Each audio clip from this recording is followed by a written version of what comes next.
So the news continues to be dominated by the antics of Hillary Clinton and Donald Trump.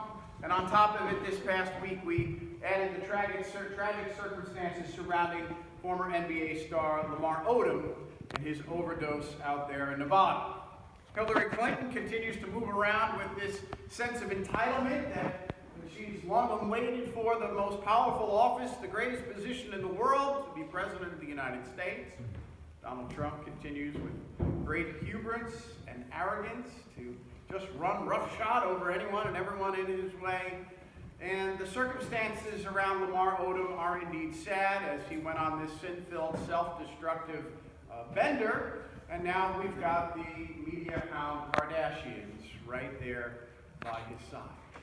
These are the people that represent the seeming greatness of America. Yet day after day, throughout the world, countless acts of service and sacrifice go on that go unreported, that we hardly hear a peep about. Instead, we have to get these circus acts and everything that they do. So I want to begin our time together today with a little bit of a quiz. 100 years ago, in 1915, who was the President of the United States? 100 years ago, in 1915, who was the hottest entertainer or celebrity? And since we're in the middle of the baseball playoffs, in 1915, who won the World Series? Not so easy to think of the answers, is it? And how relevant really is it in the big picture? It's easy for me to sit up here and take shots at celebrities and politicians. It's kind of like fishing for fish in a barrel filled with fish. But the question that James and John asked of Jesus in the gospel lesson brings the question and the issue a little bit closer home to us here in the church. For whether or not we're willing to admit it, those same sentiments that drive people like Trump and the Clintons and the Kardashians can on occasion creep into our own hearts and our own lives. Now, maybe we don't go around seeking great news stories or media bites about all the good things we've done in church or how holy and blessed we are, but sometimes we have to ask the question about what motivates us to do the things that we do when it comes to our spiritual walk and our spiritual life. I think back to many years ago when I first got the call to St. John's in Sayville and I was first going around the church. There was one woman in particular who was very anxious right away to introduce herself to me. So within the first hour that I was there, she was the one that had to take me around the church and tell me all the things and all the little details and maybe the under the carpet type of things I needed to know about the church. And this is a wonderful woman. And very quickly, over the course of that time meeting her, I came to understand all the things that she was involved in the church. All the ways that she served in the church. And admittedly, pretty much all the things she did made the world a better place. But what was dangerous and what was my concern, and I saw it play itself out during my many years there, was how that formed the sense of her identity. This is very much what was important to her, that public perception and how people saw her with the things that she did. And it was important for others to realize how holy she was in the midst of it. And it was that same woman several years later when I went through my own personal difficulties that was very quick to turn on me, even though she appeared to be so righteous and holy. It's often said that our character is not determined by the things that other people see us do, but by the things that we do when no one is looking. It's interesting, I've made some observations over these many years of being your pastor, of how much easier it is for churches and for other institutions to raise money for causes when there's a plaque alongside something or a list of names in a publication of all the people who donated, instead of just the anonymous giving of placing money in the offering plate or some other thing. What's behind that? What's the reason for that? What's the motivation? It's important for us at times to take a look at what drives us and moves us to be who we are and do what we do. This was really the issue and the question that was going on with the apostles and Jesus in the gospel lesson.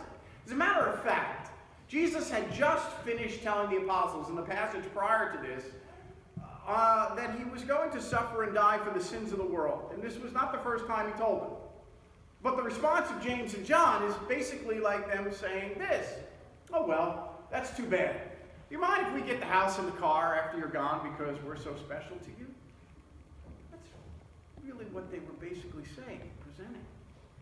And so as we move through our lives as the people of God, even though the church does many incredible things, this church and many other churches do mission projects and fellowship events and service of all sorts of things. But all those things must always flow from the cross of Jesus and everything that symbolizes and that means in our lives. For the apostles, they didn't quite understand the big picture here. They were a little bit confused between whether or not Jesus was this political worldly king or what was yet to come. It wouldn't be until later on, until after Jesus rose from the dead and they saw everything that resulted from that they would be able to put this all together. But their question was motivated in their thought that Jesus was coming into this worldly kingdom and they could be at those places of honor. They could have that prestige, that popularity, that celebrity that comes along with it. And once again, what Jesus does for them, what he's doing for us, as is the case just about every single time we gather here in this holy place, is Jesus is turning our attention away from the things of this world and turning our attention to the kingdom and the life yet to come. And in doing so, there's a challenge put before us. And it's basically this question. We talk all the time in the church about service and sacrifice. It starts with the service and sacrifice of Jesus on the cross. And then that moves us to a response. And it's a challenge to us to serve and sacrifice for others. When it comes to that moment where we're challenged to serve and to sacrifice, how do we react? What do we do? Is it just an easy, natural response to who we are as the people of God? Or do our concerns and our worries about the here and now and the world in which we live, does it cause us to hesitate? Does it maybe hold us back? That's why the cross is the center of our faith. Because we struggle. Because we don't always get it right. Because we have these human limitations. The cross is our grace and forgiveness. The cross is the reminder to us that God overcomes those boundaries and those limits. And life in the cross is where we find the strength to set aside the trappings of this world and keep our focus on the life yet to come.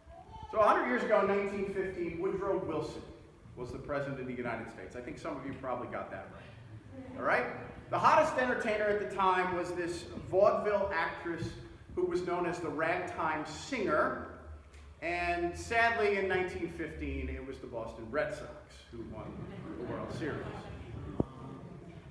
In 2115, nobody's going to remember or care about Trump, the Clintons, or the Kardashians. But because our names, by our baptisms into Christ and his death and resurrection, because they are written in the book of life, we will live. Amen.